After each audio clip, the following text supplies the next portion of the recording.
तो हेलो, आप सभी का बहुत बहुत स्वागत है डीएस एजुकेशन के इस ऑफिशियल यूट्यूब चैनल पे। और आप सभी जैसा कि जानते हैं यूपीएसआई और यूपी पुलिस कांस्टेबल के लिए आप लोगों की क्लासेस प्रैक्टिस सेशन चल रहा है। आप लोगों का एग्जाम बहुत नजदीक है और आई होप आप सभी की अच्छी तैयारी चल रही होगी। ध्यान रखेंगे, घबराना नहीं है। इस समय डर बहुत लगता है, ठीक है, कि तैयार है कि नहीं है। देखो, डर उन्हीं को लगता है जिनका जो अच्छे से तैयारी करते हैं, जो अच्छे से प्रिपरेशन करते हैं, ठीक है। तो आपको बस बने रहना है, लगे रहना है, घबराना नहीं है, क्योंकि देखो लास्ट मोमेंट है। लास्ट मोमेंट पे अगर आप थोड़ा सा डिगमिगा जाओगे तो गड़बड़ हो जाएगा ना। तो इसलिए इतनी अच्छी तैयारी इतने समय से करे हो तो कॉन्फिडेंस रखो, भरोसा रखो। और डर तो लगता ही है, कोई भी एग्जाम हो, है ना। बचपन से हम लोगों को डर लगता है, तो डरना नहीं है, ठीक है। और एक बड़ी अच्छी लाइन के साथ आपकी ये क्लास को स्टार्ट करता हूं। क्यों कहते हैं ना कि इलायची के दानों सा मुकद्दर है अपना, इलायची के दानों सा मुकद्दर है अपना, पीसे गए उतने, महक उतनी उठी जितने पीसे गए हम, है ना। तो बस आपको लगे रहना है और आप जितना भी अच्छे से प्रयास करोगे उसका रिजल्ट तो आपको सामने मिलेगा ही, ठीक है। तो रिजल्ट का आपको टेंशन नहीं लेना है,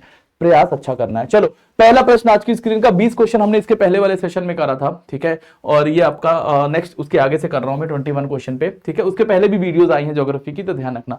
निम्न नदियों में से कौन सी नदी बंगाल की खाड़ी में जल नहीं गिराती है? देखो, अब ऐसे सवाल जब पूछे आपसे कि कौन सी नदी वगैरह की अपना पानी गिराती है या नहीं गिराती है, ऐसा सवाल, ठीक है। तो बंगाल की खाड़ी में अपना पानी नहीं गिराती है। तो बंगाल की खाड़ी में कौन कौन सी पानी गिराती है? तो आपको पता ही होगा, बंगाल की खाड़ी में गंगा नदी अपना पानी गिराती है, गोदावरी नदी अपना पानी गिराती है, ठीक है। इसके अलावा जो है महानदी अपना पानी गिराती है, कावेरी रिवर आपको देखने को मिलता है, ठीक है। इसके अलावा स्वर्ण रेखा नदी आपको देखने को मिलेगा,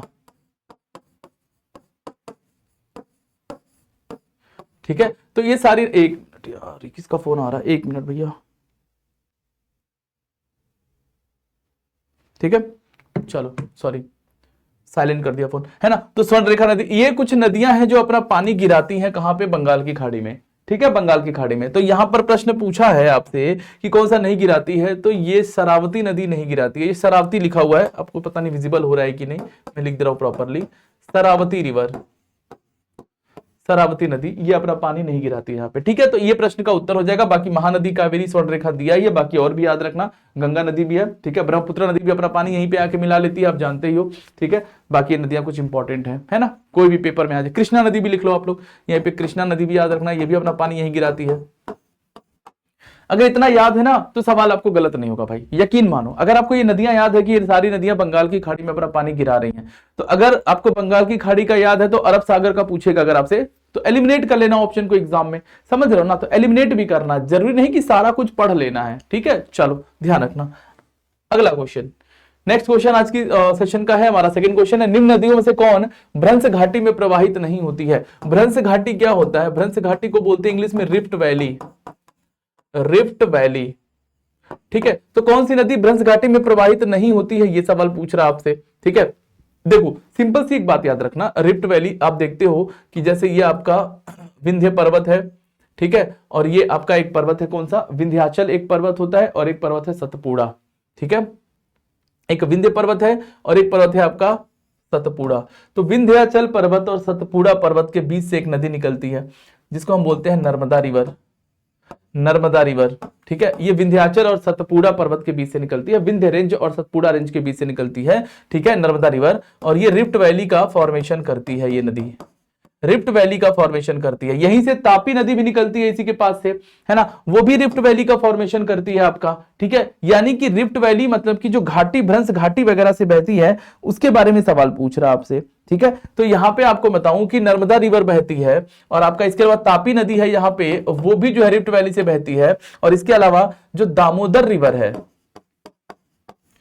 ये भी आपका रिफ्ट वैली से बहती है। यानी कौन सी नदी नहीं बहती है? तो स्वर्ण रेखा नदी जो है वो आपका रिफ्ट वैली से नहीं बहती है भाई, स्वर्ण रेखा नदी रिफ्ट वैली से नहीं बहती है, याद रखना है। उम्मीद करता हूं नदियां आप लोगों ने अच्छे से पढ़े होंगे। अब समय इतना नहीं है कि हम थियरी पे जाएं, ठीक है, आप लोग को ज्यादा से ज्यादा प्रश्नों का अभ्यास करना है भाई, ठीक है। निम्न घाटियों में से कौन सा सही सुमेलित नहीं है? अब देखो, घाटियों पर सवाल अगर पूछे आपसे कि कौन सा सही सुमेलित नहीं है, तो मूर्खा घाटी लद्दाख, नीलांग घाटी उत्तराखंड, जुक्कू घाटी नागालैंड, युथांग घाटी हिमाचल प्रदेश, कौन सा सही सुमेलित नहीं है? अब घाटियों के नाम भी याद कर लेना भाई लोग, सवाल पूछता है ना ज्योग्राफी में, इस तरीके के सवाल आपको पुलिस कांस्टेबल एसआई वाले एग्जाम में आता है। देखो, मूर्खा घाटी लद्दाख में है, बिल्कुल करेक्ट है। करेक्ट वाला भी याद रख लेना, ठीक है। नेलांग घाटी उत्तराखंड, ये भी बहुत बार पेपर में आया है, याद रखना। जुकू घाटी नागालैंड में है, ये भी याद रखना। कौन सा नहीं है, तो आपका युथांग घाटी हिमाचल प्रदेश में नहीं है भाई लोग, ठीक है, नहीं है। तो अब सवाल आएगा सर कहां है, तो ये आपका सिक्किम में है। युथांग घाटी कहां पर है भाई लोग, ये सिक्किम में है, याद रख लेना, ठीक है। और हिमाचल में कुछ घाटी जरूर है, जैसे कांगड़ा घाटी आपको देखने को मिलेगा, हिमाचल में कांगड़ा घाटी मिलेगा। इसके अलावा स्पीति घाटी मिलेगा, स्पीति मिलेगा। इसके अलावा लाहौल घाटी मिलेगा, लाहौल, समझ रहे हो। तो कुछ हिमाचल प्रदेश की घाटियां ये है ना। बाकी युथांग कहां पर है, सिक्किम में है, समझ गए, गॉट इट। अगला प्रश्न करते हैं भाई, आ जाओ। अगला क्वेश्चन क्या है, वह नदी कौन सी है जिसका उद्गम भारत में नहीं है भाई, है ना। ये तो प्रश्न बता ही दोगे आप लोग। चेनाब, व्यास, सतलज, रावी, कौन सा नदी जिसका उद्गम भारत में नहीं है। तो अगर आपको थोड़ा बहुत याद हो, मेरी पिछली क्लासेस मैंने आपको बताया था कि सतलुज नदी जो है वो तिब्बत से निकलती है। ये जो नदी है आपका सतलुज नदी, ये तिब्बत से निकलती है, अगर आप लोगों को याद है तो, ठीक है। कहां से निकलती है, ये तिब्बत से निकलती है। तिब्बत में मानसरोवर लेक से निकलती है, आप सभी जानते हो। तिब्बत में कहां से निकलती है, देखो बताता चल रहा हूं मैं। मानसरोवर लेक। और मानसरोवर लेक में भी कहां से, तो राकस ताल से निकलती है, ठीक है। अब कोई भी सवाल पूछे आप बता सकते हो। अब सतलुज नदी जब भारत में आती है तो ये प्रवेश करती कहां से, तो ये प्रवेश करती है शिपकीला दर्रे से, बताया था। शिपकीला दर्रा है एक, शिपकीला पास है हिमाचल प्रदेश में। कहां पर है ये दर्रा, हिमाचल प्रदेश में, यहीं से प्रवेश करती है हिमाचल प्रदेश में, है ना। सतलुज नदी पहले हिमाचल प्रदेश में आती है इसी दर्रे से होकर के, इसीलिए शिपकीला दर्रा को कहा जाता है सतलुज नदी का प्रवेश द्वार कहते हैं इसको, ठीक है, एंट्री पॉइंट बोलते हैं इसको, है ना। तो सतलुज नदी कहां से, तो ये निकल रही है तिब्बत से, भारत में इसका ओरिजिन नहीं है। बाकी चेनाब नदी है, व्यास है, रावी है, ये भारत से ही इसका ओरिजिन होता है। तो ये अच्छा क्वेश्चन है, ऐसे क्वेश्चन आपके पेपर में आ सकते हैं, ध्यान रखिएगा, ठीक है, अच्छा क्वेश्चन है भाई।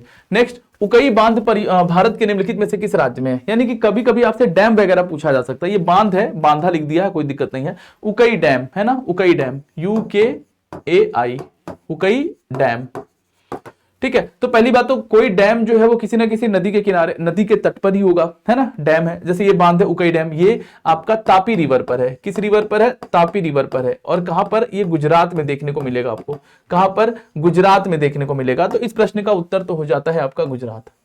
तो केवल गुजरात बस मत याद कर लेना, है ना, ये भी याद कर लेना कि किस नदी पर है। आपसे ये भी सवाल पूछ सकता भाई ये जो डैम है किस रिवर पर है, तो आपका तापी रिवर पर है, ठीक है। तो सारी चीजें याद रखना आपका काम है, कर लोगे, ठीक है।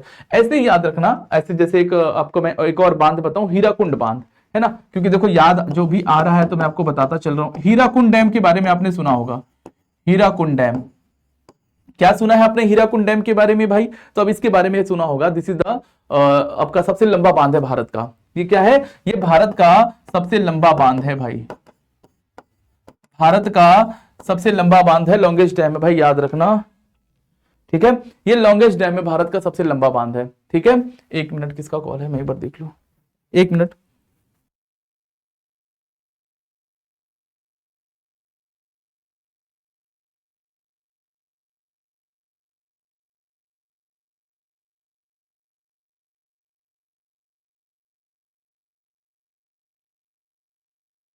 सॉरी चलिए, तो उकई डैम जो है, हाँ, हीराकुंड डैम, ये भारत का सबसे लंबा बांध है, लॉन्गेस्ट डैम है। और ये किस नदी पर है, ये आपका नदी कौन सा है, तो नदी है महानदी पर है। किस नदी पर है, तो महानदी पर है। और लोकेशन क्या है, तो उड़ीसा है, लोकेशन क्या है, उड़ीसा है, याद रखना। ये भारत का सबसे लंबा बांध है, ठीक है। एक और बांध मैं बताऊंगा आपको, टिहरी डैम, टिहरी डैम, टिहरी बांध, ये क्या है, ये भारत का सबसे ऊंचा बांध है ये, ठीक है। भारत का क्या सबसे हाईएस्ट डैम आपसे पूछे, ठीक है, या भारत का सबसे ऊंचा बांध है, ऊंचा बांध है, या भारत का सबसे बड़ा बांध पूछे आपसे, यही बोलना। टिहरी डैम किस नदी पर है, भागीरथी नदी पर है, भागीरथी नदी पे है। लोकेशन क्या है, उत्तराखंड है, समझ रहे हो ना। तो ऐसे याद रखने हैं आपको चीजें, तो फिर गलत नहीं होगा, ठीक है। इस प्रश्न का उत्तर मिल चुका है, गुजरात। चलो अगला सवाल, गंडक सिंचाई परियोजना किन दो देशों का एक संयुक्त व्यास है, परियोजना है। मतलब देखो हिंदी थोड़ा सा जो हमारे टाइपिस्ट महोदय हैं उन्होंने गलत कर रखा थोड़ा बहुत, बट आप क्वेश्चन समझते रहना, ठीक है। सवाल क्या पूछा है, गंडक सिंचाई परियोजना, है ना, ये सवाल पे रहना है आपको। गंडक सिंचाई परियोजना जो है वो किन दो राज्यों की एक संयुक्त परियोजना है, ये सवाल पूछा है ना। किन दो देशों का, सॉरी ये देश लिखा है, बताओ, एक संयुक्त परियोजना है, ठीक है, देश नहीं राज्य होगा, चलो जाने दो, है ना। तो गंडक परियोजना एक प्रोजेक्ट है गंडक परियोजना। गंडक नदी एक आपका है, और ये भारत कह रहा हूं, बिहार और यूपी का एक संयुक्त यानी कि एक कंबाइंड प्रोजेक्ट होता है गंडक नदी। गंडक नदी वैसे निकलती नेपाल से है, ठीक है, तो ये ध्यान रखना। तो ये उत्तर प्रदेश और बिहार हो जाएगा, ठीक है।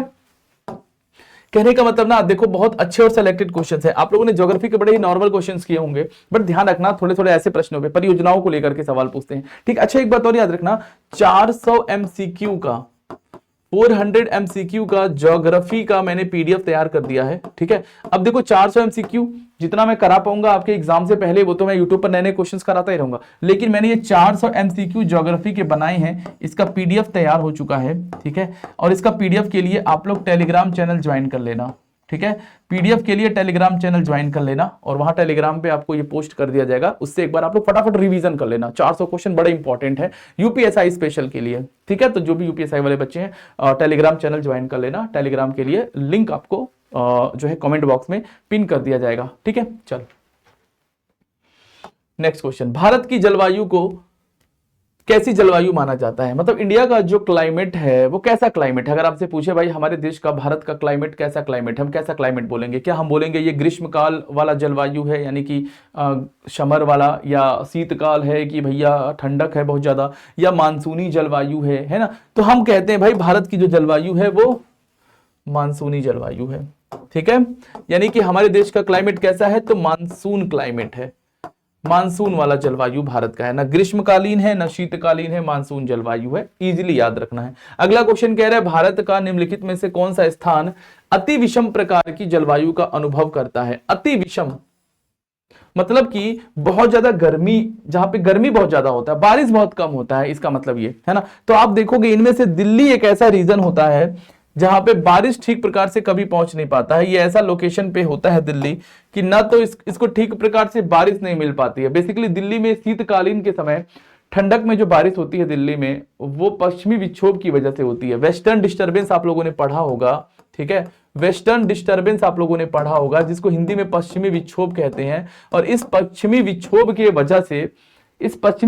वजह से जो है ठंडक में, शीतकालीन में जो है दिल्ली वगैरह में बारिश होती है। और जब आपका बारिश होती है, जब मानसून की जब शुरुआत होती है, आप सभी जानते हैं मानसून की शुरुआत केरल राज्य से होती है।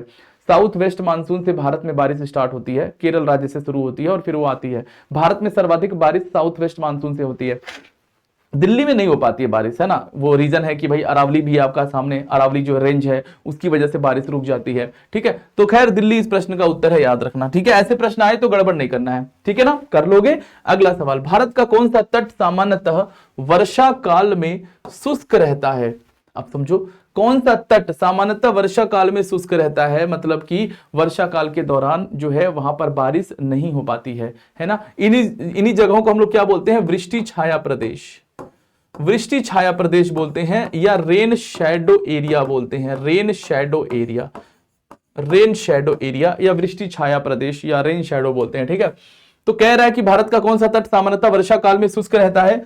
तो आप देखोगे जब बारिश होती है, बारिश की शुरुआत होती है केरल राज्य से, साउथ वेस्ट मानसून उठता है, ठीक है। मतलब आप देखोगे कि साउथ वेस्ट मानसून है ये, और ये बारिश सबसे पहले यहां से शुरू होता है, ठीक है, यहां से केरल राज्य में इसकी शुरुआत होती है। तो पश्चिमी तट जो है, वेस्टर्न कोस्ट को तो बहुत अच्छा बारिश मिलता है इससे, ठीक है। भारत के भी अधिकतर हिस्सों में बारिश होती है पश्चिमी मतलब साउथ वेस्ट मानसून की वजह से। लेकिन ये वाला जो हिस्सा है ना, ये वाला जो हिस्सा तमिलनाडु, तमिलनाडु में सबसे बाद में बारिश होती है, यानी कि तमिलनाडु में सबसे बाद में मानसून पहुंचता है। और तमिलनाडु में जो मानसून पहुंचता है वो नॉर्थ ईस्ट मानसून की वजह से बारिश होती है यहाँ पे, ठीक है। तमिलनाडु में जो बारिश होती है उसको हम बोलते हैं नॉर्थ ईस्ट मानसून से बारिश होती है, जिसको हम लोग बोलते हैं लौटता हुआ मानसून। ये क्या है, साउथ वेस्ट मानसून, ये है आता हुआ मानसून, और नॉर्थ ईस्ट मानसून क्या है, लौटता हुआ मानसून, है ना। तो लौटते हुए मानसून से बारिश होती है तमिलनाडु में। कोरोमंडल का तट, ये आपको पता है, कोरोमंडल बोलते हैं इसको, ठीक है। तो बेसिकली यहाँ पे बारिश नहीं हो पाती है ज्यादा, तो कोरोमंडल तट हो जाएगा इस प्रश्न का उत्तर, समझ गए।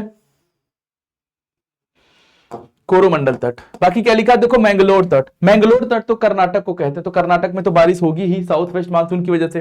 कोंकण तट ये आपका गोवा को कहते हैं, तो गोवा में भी बारिश होगी साउथ वेस्ट मानसून की वजह से ही। और लिखा है क्या, मालाबार तट, तो केरल के तट को मालाबार तट कहते हैं, तो वहां से तो शुरुआत होती है मानसून की, समझ रहे हो। तो ऐसे भी एलिमिनेट कर सकते हो। कोरोमंडल तट जो कि तमिलनाडु के तट को कहते हैं, ठीक है, यहां पे बारिश बहुत बाद में पहुंचती है, ठीक है ना। अच्छा क्वेश्चन था। नेक्स्ट, दक्षिण भारत में तेज गर्म हवाएं, लू नहीं चलने का मुख्य कारण क्या है। तो दक्षिण भारत में तेज गर्म हवाएं, देखो दक्षिण भारत, साउथ इंडिया में लू नहीं चलता है, नॉर्थ इंडिया में जो लू गर्म हवाएं चलती है ना, लू लू बोलते हैं, लू गर्म हवाएं हैं ये कहां पे चलती हैं, ये नॉर्थ इंडिया में आपको देखने को मिलता है। साउथ इंडिया में देखने को नहीं मिलता है गर्म हवाएं, मतलब लू वगैरह आपको देखने को नहीं मिलता है। क्या रीजन है इसका रीजन होता है समुद्री प्रभाव। क्या रीजन है, समुद्री प्रभाव। एक मिनट,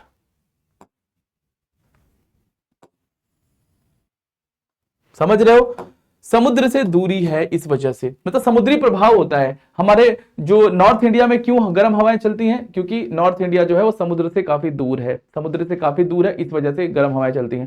साउथ इंडिया में क्यों नहीं चलती गर्म हवाएं, लू, क्योंकि समुद्र पास में है और उसकी वजह से गर्म हवाएं यानी कि लू वगैरह नहीं चलती हैं उतनी, ठीक है, समझ गए, ध्यान रखना। अच्छा क्वेश्चन था। नेक्स्ट, भारत के उत्तर पश्चिमी भाग में निम्न में से किस एक के कारण शीतकाल के दौरान वर्षा होती है। मैंने अभी बताया आपको, है ना, कि उत्तर पश्चिमी भाग में, भारत का उत्तर पश्चिमी भाग जो है ना, उत्तर पश्चिमी भाग मतलब नॉर्थ वेस्ट वाले रीजन में, नॉर्थ वेस्ट रीजन जैसे आपका आ जाता है पंजाब, मान लो पंजाब, हरियाणा, दिल्ली का भी कुछ हिस्सा, ठीक है, जम्मू कश्मीर भी कह सकते हो आप लोग, ठीक है, राजस्थान वाला हिस्सा कह सकते हो आप लोग।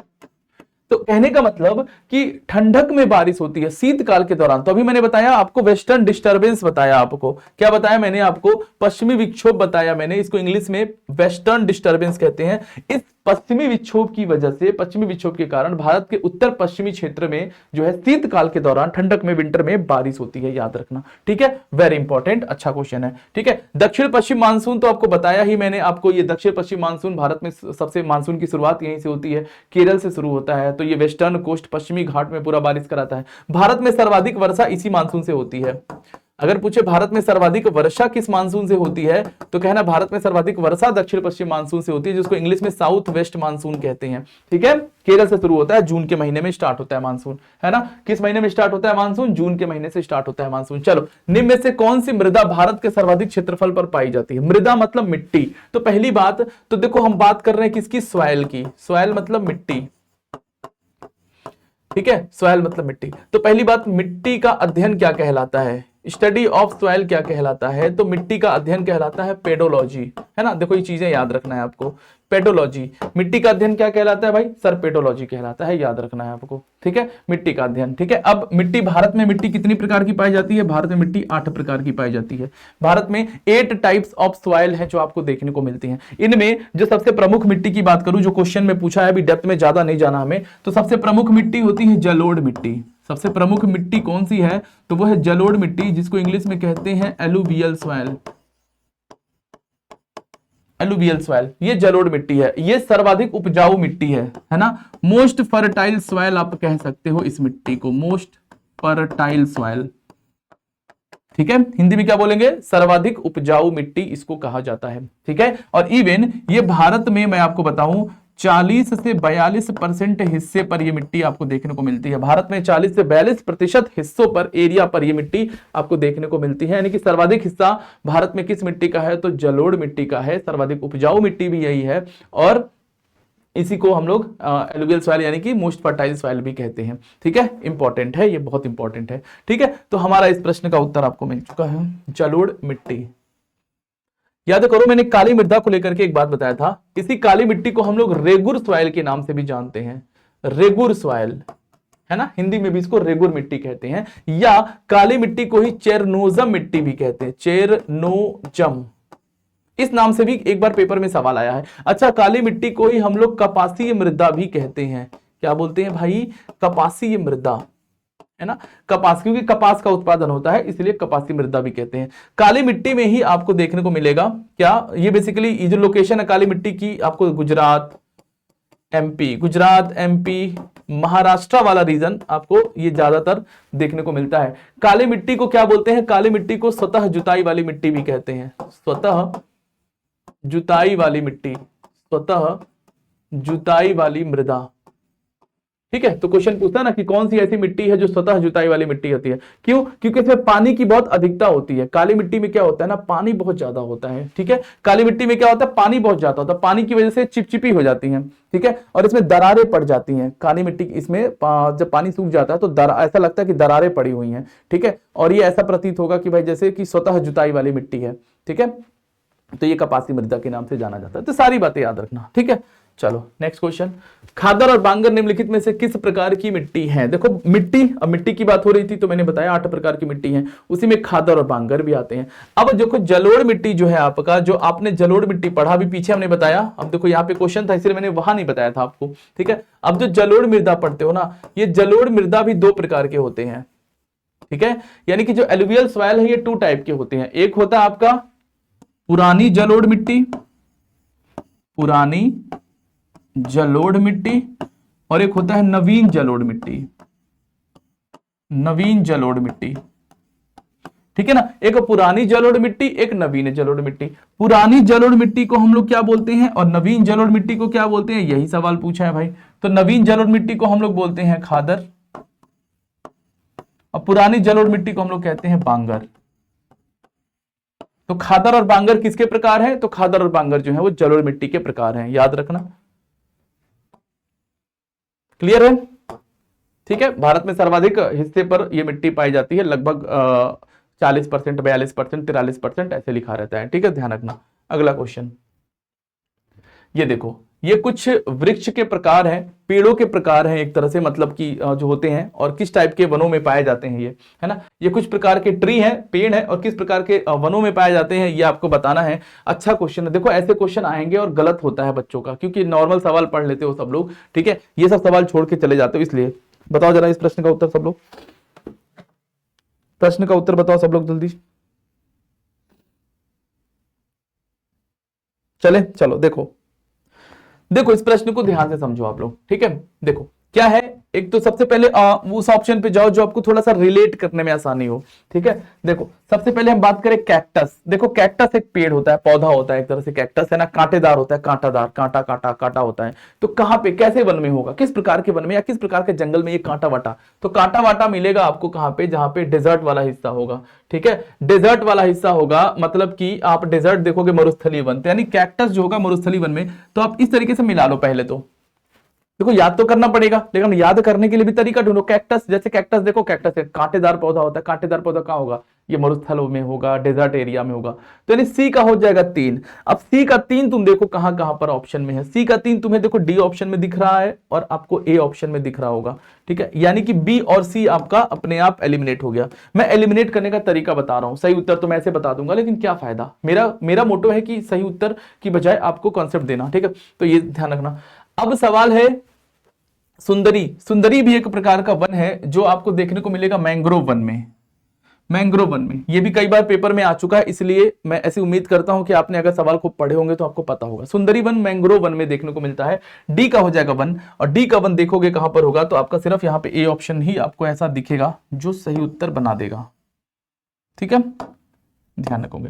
ठीक है, अवनूस जो है ये सदाबहार वनों में पाया जाता है, और जो नीम है ये आपका मानसूनी वनों में पाया जाता है। नीम कहां पे, मानसूनी वनों में पाया जाता है। ठीक है, मानसूनी वनों में। तो मरुस्थली वन समझ गया, मरुस्थल है, डेजर्ट है, मतलब कि कांटेदार पौधा होगा, ऐसे याद रख लो। ठीक है, दूसरा कैसे याद रखना, नीम। देखो नीम में मां आता है, पीछे मां आता है, तो यहां पे आपका मानसूनी वन हो जाएगा। ठीक है, नीम का पौधा बड़ा ही हर्बल होता है, बड़ा ही अच्छा होता है ना, यूज करते हैं लोग कई जगहों पे, तो ध्यान रखना। तो ऐसे प्रश्न कर लोगे ना भाई, या तो याद करना है या तो रट लोगे, रटना तो है नहीं। निम्न में से कौन सी फसल का समूह खरीफ से संबंधित है, यानी खरीफ, रबी, ये सब आपने पढ़ा होगा, ऐसे फसलों के नाम, है ना। कौन सी फसल खरीफ की फसल है, कौन सी फसल रबी की फसल है, ऐसे वाले प्रश्न आते हैं, तो भाई बताना है आपको। अब सवाल देख ही रहे हो, आपके सामने ऑप्शन है। सवाल ये कि सर ऐसे कैसे पता चलेगा, फसलों का कैसे याद करें, बड़ा कंफ्यूजन होता है लोगों को। चलो मैं याद कराता हूं आपको। देखो मैं आपको पहले रबी क्रॉप बताता हूं। रबी फसल कैसे याद करो, रबी की फसल। देखो रबी की फसल के लिए याद करने का तरीका मैं बताऊं, एक ट्रिक बताता हूं। बीएमडब्ल्यू सबका सपना है, और एलपीजी, ये एक ट्रिक बता दे रहा हूं याद करने का। रबी की फसल को याद कराने का ट्रिक बता देता हूं, बीएमडब्ल्यू एलपीजी। ठीक है, बी से क्या हो गया, तो बी से हो गया बार्ले, बार्ले। एम से हो गया क्या, मस्टर्ड, बार्ले मतलब जौ, ठीक है। जी से क्या हो गया, ग्राम, ग्राम मतलब चना। सॉरी ये बीएमडब्ल्यू, एक गलत लिख दिया मैंने, बीएमडब्ल्यू है भाई।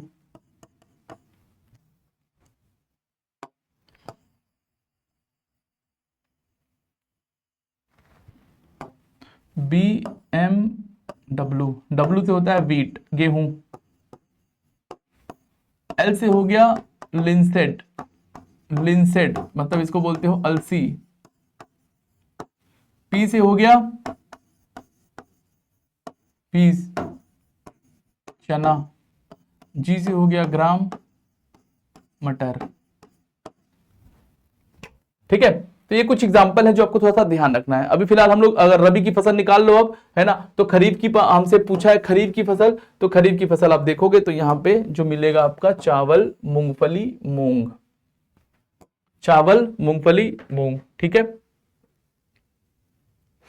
समझ गए ना, ध्यान रखना। देखो चना मटर यहां भी आ गया तो एलिमिनेट हो जाएगा कि रबी की फसल है। गेहूं यहां पे आ गया तो रबी की फसल से एलिमिनेट हो जाएगा, ठीक है। तो यहां पे ध्यान रखना है, बी ऑप्शन हो जाएगा, ठीक है। चावल, गन्ना, देखो गन्ना क्या है, तो गन्ना आपका एक कैश क्रॉप है, ये कैश क्रॉप है, ठीक है, मतलब कि नगदी फसल होता है, ठीक है, ध्यान रखना। तो एक तो हो गया रबी, हो गया खरीफ, हो गया। एक होता है जायद की फसलें। जायद की फसलें क्या होती हैं, जहां पे खीरा, ककड़ी, आपका ये सब होता है, जो है ना पानी वाले आइटम, जो जिससे पानी मिलता है, जैसे खीरा है, ककड़ी है, खरबूजा है, ठीक है। तो ये सारी चीजें आपका जायद की फसल होती है, ठीक है, ध्यान रखना। अच्छा क्वेश्चन था ये भी।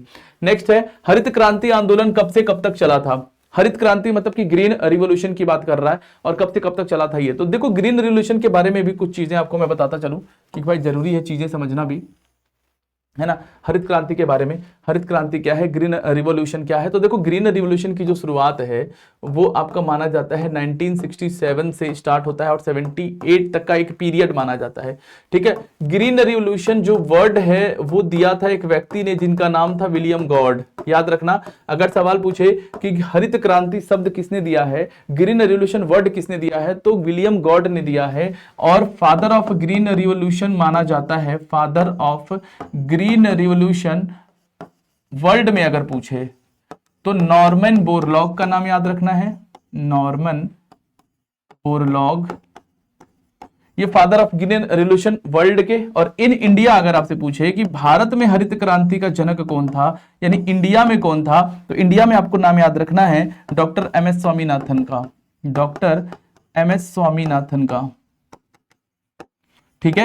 एम एस स्वामीनाथन को बोलते हैं father of green revolution in India, Bharat में हरित क्रांति का जनक बोलते हैं। वर्ल्ड में पूछे तो नॉर्मन बोरलॉग का नाम याद रखना, ठीक है। हरित क्रांति क्यों किया गया था, अनाजों के उत्पादन को बढ़ाने के लिए किया गया था, ठीक है, फूड ग्रेन्स को बढ़ाने के लिए, बेसिकली चावल और गेहूं ये दोनों अनाजों का उत्पादन बढ़ाने के लिए यह क्रांति करी गई थी 1967-68 के दरमियान, ठीक है, मतलब 78 तक ये चला था लगभग। तो क्या हुआ था इस क्रांति में, तो अनाजों के उत्पादन को बढ़ाने के लिए किया गया था, स्पेशली गेहूं और चावल के अनाजों को बढ़ाने के लिए किया गया था।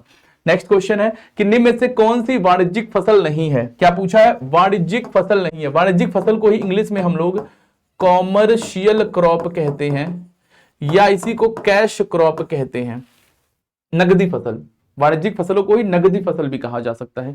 तो ये ऐसी फसल होती हैं जो हम अपने फायदे के लिए इसको मतलब उपजाते हैं, मतलब कि बेसिकली क्या होता है कि हम जो है ये बेचने के इरादे से इसको पैदा करते हैं, कि हमें इसको अपना पर्सनली यूज नहीं करना है, हमें बेचने के इरादे से होता है, लाभ कमाने के इरादे से होता है। नगदी फसल का उत्पादन करने का उद्देश्य क्या है, लाभ कमाना, प्रॉफिट कमाना, ठीक है। जैसे इसमें आ जाते हैं गन्ना। अब जैसे गन्ना का उत्पादन है तो गन्ना आप लोग अपने लिए तो पैदा नहीं करोगे, इसको बेचोगे ही, है ना, तो लाभ कमाने के लिए गन्ना हो गया, ठीक है। इसके अलावा जो भी फसल ऐसी हैं वो जो हम इस तरीके से उगाते हैं जो कि हमें बेचना ही है। मूंगफली हो गया, मूंगफली हो गया, गन्ना हो गया, ये सब क्या है, ये सब कैश क्रॉप के एग्जांपल है जिसको आपको तुरंत बेच के पैसे कमाना है। तो पूछ रहा है कौन सा नहीं है, तो कौन सा नहीं है भाई, देखो गन्ना तो है, चाय भी है, चाय भी जो उगाते हैं, जो चाय का उत्पादन करते हैं तो वो भी बेचने के इरादे से तो करते हैं ना, क्योंकि वो तो भाई कमाना है पैसा, तो चाय भी वही है, ठीक है। चंदन भी वही है, लेकिन ज्वार नहीं है,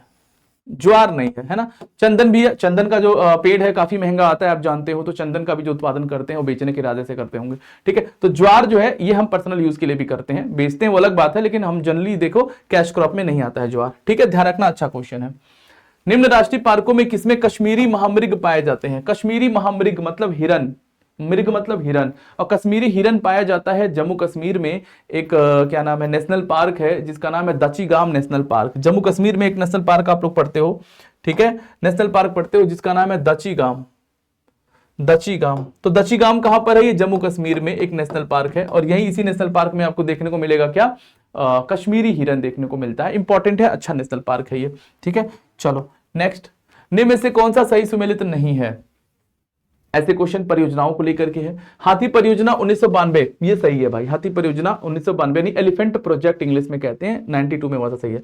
कछुआ संरक्षण परियोजना जो है आपका 87, ये गलत हो जाएगा भाई, 87 में नहीं हुआ था, ये 1999 के आसपास में हुआ था, 1999 के आसपास में हुआ था, 87 में नहीं हुआ था, तो इस प्रश्न का उत्तर यही हो जाएगा, ठीक है। बाकी बाघ परियोजना 1973 आप सभी जानते हो, प्रोजेक्ट टाइगर की शुरुआत 1973 में हुई थी, इंदिरा गांधी प्रधानमंत्री थी देश की, ठीक है। और कस्तूरी मृग परियोजना जो आपको अभी पता है, कस्तूरी मृग पाए जाते हैं आपका दचीगाम नेशनल पार्क में, ये परियोजना स्टार्ट हुई थी 1970 के दशक में, ठीक है। तो यहां पे पूछा है कौन सा सुमेलित नहीं है, तो आपका हो जाएगा कछुआ संरक्षण परियोजना, यानी कि टर्टल, कछुआ मतलब होता है टर्टल, ठीक है। ये 1987 में नहीं, 99 के आसपास में हुआ था।